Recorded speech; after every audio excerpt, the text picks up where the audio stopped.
G'day, welcome to Bloke's News. I'm Dave. In today's news, John Howard has slammed the Labor Party for having a quota on the number of shielas in the Labor Party. Now, this all stems back to that affirmative action plans and equal opportunities and all that sort of stuff, where you had to have a certain percentage of women as, part of the party and part of the force and all that sort of thing.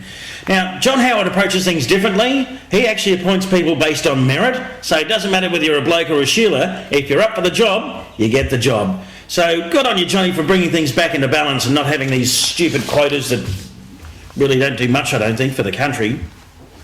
Up on the Gold Coast, there's a bunch of hooligans have actually worked out using wheelie bins to pinch cars. They get this wheelie bin, fill it up with stuff, throw it out in front of an oncoming car. The car obviously has got to brake heavily and stop and all that sort of stuff and go, what the hell happened? In the meantime, these thugs just jump in, rip the person out of the car and piss off with the car.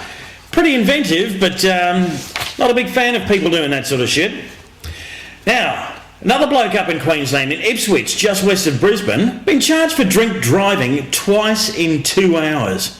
You bloody idiot. Fair dinkum.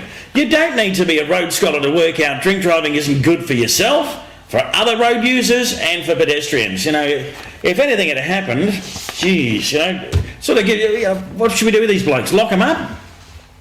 Now, if you're bored, why not do what the folks in Mandurang have done? Now, this is a town just west of Bendigo in central Victoria.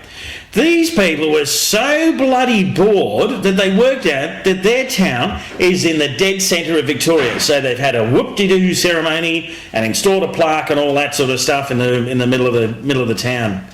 Fair dinkum. You'd think you'd have something better to do with your time, wouldn't you? Anyway, over to the weather. So, not over the weather? What is it, that time of the month or something? Apparently we don't have the weather. Okay, now, there's a stroke out from Johns Hopkins University over in the good old US of A, where all those septic tanks live.